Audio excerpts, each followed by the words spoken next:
Hello, Vee. Hello. I have to tell I can't everyone, see we've got a slight disadvantage because for some reason she can't see me, but we can see her. So we're going to go with the you look great and we all sound great. So we're all happy. So Vee, when we booked to have this conversation, we were going to be talking about your business and how it all goes and about you as a coach.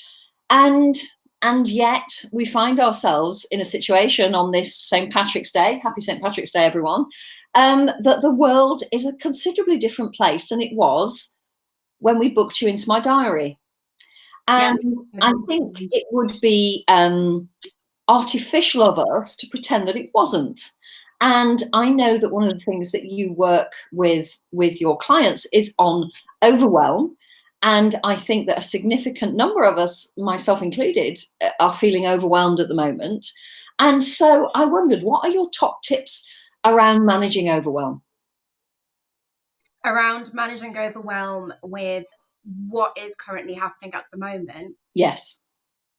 I think, yeah, it's definitely, you're 100% right. It's completely changed from what we would have talked about a good few weeks ago. And I've actually just thought of about 5 different tips that I've come up with that people can manage their mindset with in the situation that we've currently found ourselves in. Can I share those 5? Is I that would okay?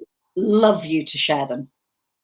I think the first thing, I've actually got it on a little bit of tissue paper here. So if I look down, I'm just reading down on the tissue paper. I think the first thing that's massively important is to really manage our exposure to it and how it makes us feel. So obviously a balance is very important, but if you do start feeling like you're going one extreme, you're getting too angry or you're feeling massively panicked, just to bring yourself back to how you're actually managing it with what you're exposing yourself to. So obviously with us working in social media, we have to check our social media every day, and it is a constant information being thrown at us, and no wonder we're feeling overwhelmed about it as well. So I think it's really important to just take yourself away from social media, or take yourself away just for an hour or half a day from reading anything about it, and just controlling that. Managing your exposure is massively important.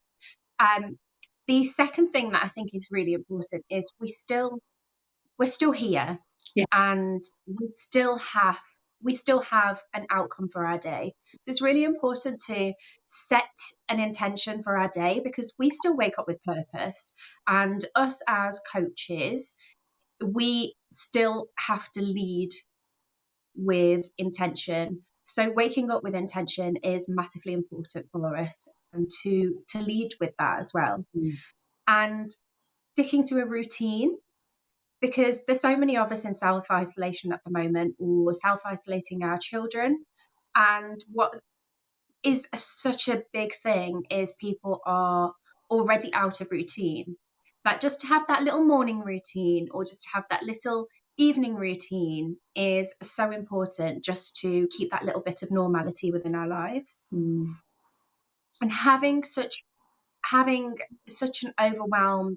being in such an overwhelmed state at the moment, it's also really important to remember to what is your relax, and how you can take some focus off that and put more focus on yourself, and being able to just distract yourself, whether it's a little bit of music, a nice warm bath, whatever it is that just takes the focus away, even if it's just for that half an hour, but takes that focus away and just makes you feel like you're back to normal for that little amount of time. And I think the last thing is we need to stay compassionate. And so we talk about being kind so much recently, but it's never been more truer than it's happening right now, because there was a lovely phrase that I heard the other day, which was that at the end of this, the thing that we're going to remember is how we treated each other. And that, yeah, it really stuck with me. So I wanted to pass that on. That's really interesting. Is how did we make each other feel? It's back to, isn't it a Maya Angelou quote that she says people won't remember what you said or I'm messing this quote up awfully, but the last part of it is, but they will remember how you made them feel. They will remember how you made them feel. Yes, I know that quote, and I completely, we all agree with it. I came across another really lovely quote this morning, and I screenshotted it because it's again, it's a Maya Angelou quote, and it says, "You may not control all the events that happen to you, but you can decide not to be reduced by them." That's such a beautiful quote, and it makes so much sense. It's such a timeless quote because it really does prove that it's so important to be in control of your own emotions, and not only being in control of your emotions, but helping other people too as well. And obviously there's so many vulnerable people out there at the moment. My cousin told me a story yesterday where she said she was in a supermarket. Somebody ran out of the actual public toilet saying, "There's toilet roll in here." A few people ran in to get the toilet roll. The older people couldn't run to get any, so she took out her own toilet roll and gave the older people some to take home. And it just really brings it back to just caring about each other, as well as it's caring about your community. That's such an important thing right now. The thing about controlling emotions, because I always find that's a bit of it's one of those things that's incredibly easy to say. And it can be very hard to do. And it's always worth remembering. And I know that as coaches, we know this, but your emotion comes from your thoughts. The thoughts are there first. So we live in the feelings of our thoughts, to quote Michael Neal. And if you need to change the way you're feeling, then you need to change the way you're thinking. And you're quite right, being able to do that even briefly is a very valuable skill. I play the piano, not very well, but I play it and I enjoy playing it. And one of the things that I do is I go and practice. And the reason that I do that is because I'm not particularly good at it. I have to really, really concentrate. And what I find is that if I think of a single thing other than what I'm actually doing, I go wrong. So I have to be utterly, utterly focused for sort of 10, 15, 20 minutes at a time. And when I get to the end of that 20 minutes, it's like somebody's pressed my reset button. It's like the switch it off and switch it back on again button. Because at the end of it, it's like, oh, right, okay. So whatever it was that was going on in my head is now not.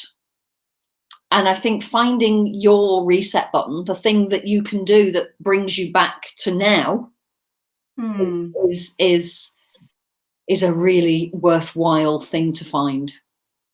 Definitely. The two words that really stuck out to me then with your story about you playing the piano is commitment. It's actually making a commitment to yourself that you're going to try, and you're going to try and change your thoughts. But that doesn't come so easily, like you said. Sometimes you do need to let the feelings of the feelings that don't make you feel that happy, you do need to let them in as well, and just let them float away and let them disperse. You can't just push them away straight away, but you do need to make a commitment that once you've done that and you've let those feelings out of anger or whatever it is, then you're going to let it go, and you have to decide to commit yourself to that. And the second is also a C word, is consistency. So the focus that you had with the piano, it's being consistent all the time, because the more that you work out your brain, we all, a lot of coaches use the example of the fact that your brain is a muscle. It's just like your body. You've got to work it out all the time. Whereas if you just worked out your body for 2 days straight and never again, you're never going to have the results. And if you worked out your body 20 minutes a day, it's the same thing with your mind. So being consistent with it as well and learning with it. There's so many people that are overwhelmed, and if they continue to make a commitment to themselves and they continue to be consistent in trying to maintain a happier mental state, then obviously there's better results with that. I think that finding something that you can do that helps you switch off. My mum was a counsellor, as in a doctor's surgery counsellor. And one of the things that she found, well, two things that she found very helpful with some of her patients. One was colouring in, which we all know about, those adult mindful colouring in books. But the other one was sewing buttons onto a piece of fabric. Oh, wow. And it's like, she said when she was a little girl, and my mum will be 80 next year. So when she was a little girl, she used to like sewing buttons onto the bottom of her dressing gown. And she would do it for hours. And she ended up with these really heavy dressing gowns. Every time she got a new one, she had to take all the buttons off. But she said she used that a lot with people who were struggling with their thoughts. And those two things, she said, of all the things that she did, those two things were things that people found very simple to do and very absorbing. And I think simple and absorbing, particularly if you're in a situation where perhaps you're one of the at-risk group that's going to be asked to very shortly put yourself in your house and stay there for 3 months. And that's no mean feat. And I have to say that that's me, Paul, and my daughter Honor. We are all in the, slightly at-risk category because we're all asthmatic. And so if that's what we are going to need to do, then we're going to need to, board games. So back to the, stay away from the internet, too much information, board games, colouring in, piano, Honor sings, Paul plays piano. So we're all going to have something that we need to do to keep us going, because 3 months is actually a lot longer than you think. Yeah. And it is about being simple. It's not always about overthinking everything. Like something like the sewing buttons, that's something that works for someone. And listening to a piece of music or learning a new skill while you're in the house, or like I said, that waking up with intention of I'm going to complete something today, or I'm going to learn a new skill today, or something like that, or reading this book that I've always wanted to read, using the time effectively so you're not constantly feeling like you're at a loss and you're at a lack of state just because you're now you're now stuck in the house. As opposed to it's almost like having when you're in a state of sadness, you feel like you've got a mental barrier, and when you're in your house and you're aware of the fact that you're in your house, it feels like a bit of a barrier. So use it to your advantage and use it your way. Even having a little bit of blue tack in your hand, and sometimes I used to work in schools and with students, particularly with ADHD, just giving them a little bit of blue tack that they can hold on to. It just sort of kept them distracted in that way. It's just little simple things that you can do to get yourself through it. And in you preparing, saying things like board games and all that kind of thing is amazing to be able to prepare, and the fact that we have that advantage. Yes, hangman or us. We'll be playing noughts and crosses and all sorts of things. So leaving coronavirus and the current situation and this kind of slight feeling that the world's going mad, if we leave that to one side, let's talk about you and about the kind of work that you do with your clients, because I realise that it's not a million miles away from what we've just been discussing. So who do you work with? So basically it is that I do work with people. I do help people with their mindset, and mainly for people who who have overwhelmed minds and work in high pressure environments. So it has come for me at the right time to be able to have these conversations with people. I mainly work with what I call the empower, exceed, excel technique, which is actually what a lot of coaches use, but everybody does it in their own way. With me particularly, I like to empower people to feel good, and I like to just set them challenges to make them feel like they are exceeding in what they think they can do, and then to take what I call positive action, because obviously there's so much action people can take, but whether it's impacting them in the right way. So I like to call it positive action, so people take it forwards in the way that works for them, all hoping to reduce overwhelm and feel good. Brilliant. So you said I help women empower themselves. How do you do that? I mainly work in different. It works differently with different people, obviously. But the structure that I work with is to make them feel as though they. The first thing has to be to make sure that they believe that they can actually feel good, and taking that forward and believing that they can have the things that they want to be able to have. And whether that's changing it, obviously it's within changing their mindset, but it's the way you look at things. So sometimes, because I do work with a lot of working mummies, can I use an example? Is that okay? Of course, yeah. So because I work with so many working mummies, they do say to me sometimes, can I do this, because I know that I will be tired, I know that I will be like this, I will be like that. And I always say that that's exactly what needs to be your why, not your why not. And it's really important to have that mindset. So I always start off, when I think about the word empowering, and I think about the word challenging and feeling good, I always think, what is your why, and how can we turn your why nots into whys? And it's all about changing the way that you think in the beginning to grow that seed, to then start to learn to reduce overwhelm in your own way, because everybody defines their overwhelm differently. Some people are more extreme, some people are less extreme. There's such a spectrum of what overwhelm can mean these days. Yeah. And that's that. I always start with feeling good and empowerment.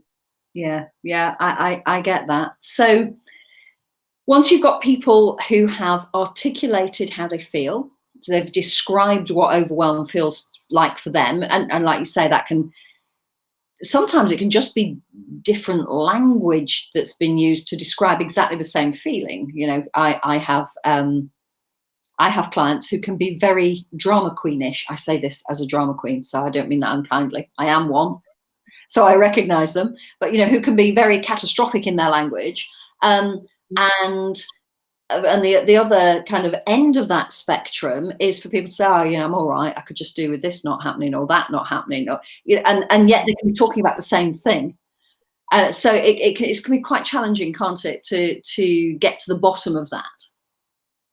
It all comes down to the way that you communicate your delivery, I guess, because us as coaches, we ask a lot of questions, and the same questions are not always going to work for for everybody. So for some people, they might need a bit more of a direct question, and for, I suppose, those drama queens, if we just call them drama queens, I suppose my approach with that is to, sometimes you may feel like you're not getting anywhere with them, but you just let them talk, and amazing things happen. We as coaches know that amazing things happen sometimes just through the client just talking, and through that they build clarity, and then they learn so much in between sessions as well. So it is, no matter what type of person it is, the language is massively important, but us to be able to question them in different ways and be prepared to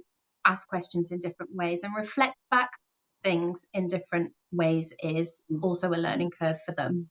Yeah, and for us too, of course. Yeah, definitely. Yeah, we learn every time we coach somebody different, don't we? So, what is the outcome that your clients get from working with you? The outcome is usually set by them. So we discuss it at the we discuss it at the beginning of the sessions, but we also discuss it at the end of at the end as well, to work out if we feel like they've achieved the outcome, or they're assessing themselves as they go along. But the main structure that I have that is to do with my outcome is always reflecting back to that empower, exceed, excel model. Do they feel empowered? What are the things that we discussed for empowerment? Do they feel like they're exceeding in their challenges? Do they need a bigger challenge? Do they need a bigger push? And also, are they taking enough action, and assessing that impact as well? So for me, it always comes back down to the empower, exceed, excel model. But I also, there is room for movement there as well, because the outcomes are always set by the client. And they're not always easy as well. And why should they be?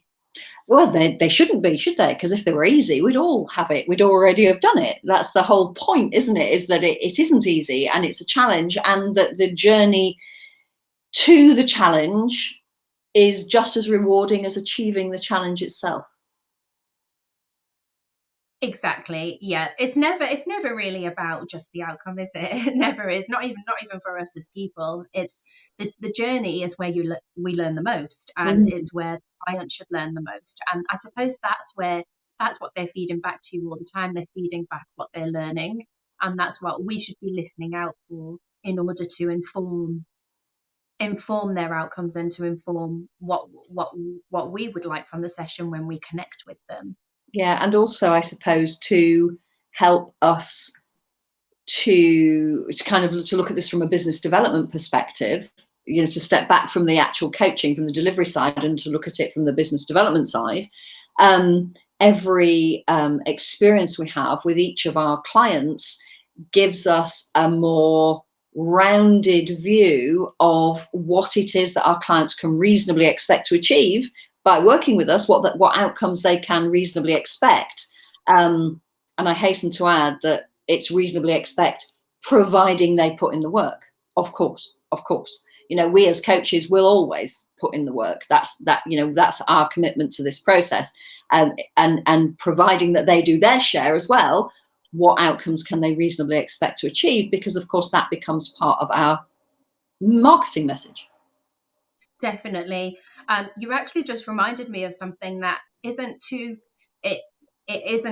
far off what you were saying, and I've learned this the hard way, which is why I'm probably going to mention it now. But we do have a certain amount of expectation for ourselves, but then also expecting the client to put the work in. We shouldn't really be taking anybody on who we don't feel is going to put the work in. And I kind of learned that the hard way, because there was a point where I was saying yes to everybody who wanted to book a session. And I'm sure we've all made that mistake along the way.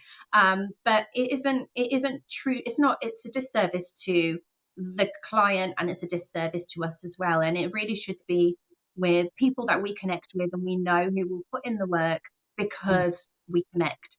And this is why I think that things like our stories, Facebook stories and Instagram stories, they don't have to be as hard hitting as a post. And I think I make really effective use of stories because it's behind the scenes and it's getting people to look at what's relatable for they can watch you and see if they relate to that and if they want to work with you. And and then when obviously you have a talk with them, you then feel that I feel like I vibe with this person as well, and I feel like I'm the right person.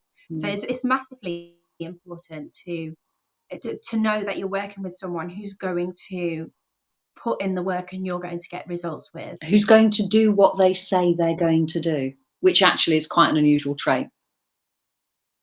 Comes back to commitment, doesn't it? Absolutely comes back to commitment. It's one of the reasons that we don't have a buy it now button on our website. You can't say, oh yes, I'd like some mentoring please, and buy it from the Coaching Revolution.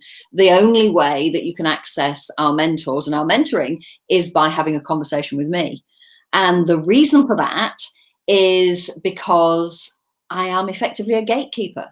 We don't take everyone. We absolutely don't take everyone. And what we know to be true. So what we know to be true for our clients is that what they can reasonably expect is that they will get paying clients. What we teach works. It works every single time, providing that the coach concerned takes the actions that are agreed and puts their own personality into it as well, which we teach them to do. However, for our statistics, what we don't want is people who go, oh yeah, okay, now I know what to do. I'm going to go away and not do it. And it's the same for all coaches too, isn't it? You don't want to work with the people who don't take the action, because then you're unhappy, they're unhappy, and there's just that kind of downward spiral thing, which doesn't do anybody any favors. No, I mean, it is a disservice to everybody involved. It's obviously there's moments where you may want to explore that and capture that moment of why they didn't do something. So, one of the first things that I like to do is assess how the week's gone, or assess how the time in between sessions has gone, which I'm sure there's so many of us that do that.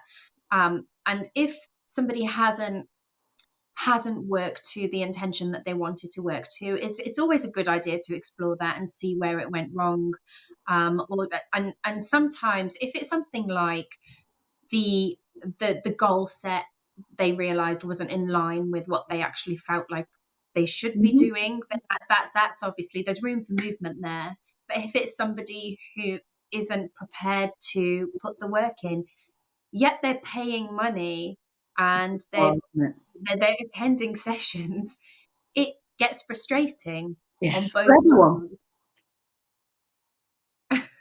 So it gets frustrating for everyone. Everybody gets frustrated. You do, they do, the whole situation. And the thing is that having a conversation with somebody who hasn't taken an action on session 3, 4, 5, whatever, that's one thing. Finding yourself working with somebody who thinks that because they've paid money, you're going to fix it for them, that's a different thing. Yeah, 100%.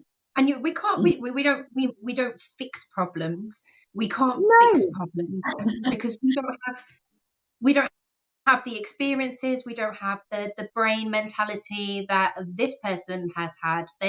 That's them. We can look at the same color, but we can see 2 different shades, and it's not for us to put our opinions onto anybody. So it's really what problems they are facing, and for them it's a learning journey for them. So it's massively important. And I think the word frustration is as true as you can get. It becomes frustrating for everyone, and it just wouldn't work otherwise. It wouldn't work. So what we've established is we've got 5 tips to not feel overwhelmed, which is great, thank you. And we've established that your Empower, Exceed, Excel process is great for your busy mums and people in high pressure jobs who are feeling overwhelmed. And that for all of us, it's not the right thing to say yes to everyone, even in these kind of somewhat scary times, is that being careful who you work with and working with people whose values align with yours is hugely important. Yes, hugely important. I think alignment is such a big thing. Everything. Especially in the situation we're in now, we need to be guided with we need to be guided with the flow of our gut instinct more than ever, rather than just decision making, a yes or no. And we are in an online space. It is up to us to try to use that to the most beneficial, educational way that we can, especially any coach working in social media at the moment with so many people at home, so many Skype meetings being implemented around the whole of the world. It's so important for us to be able to use that to drive ourselves as a tool to educate and to help people, but at the same time for those that it resonates with. Yeah, brilliant. Vee, we've been talking for half an hour. Wow, that really is a fast 30 minutes, Heather, like you said before. I told you, didn't I? I get to the end of these interviews and go, I can't believe it. That's 30 minutes. That's been so quick. Thank you so much for your time. Oh, thank you so much for having me. I really appreciate it. It's been an absolute pleasure talking to you, Vee, and I look forward to seeing you in the group.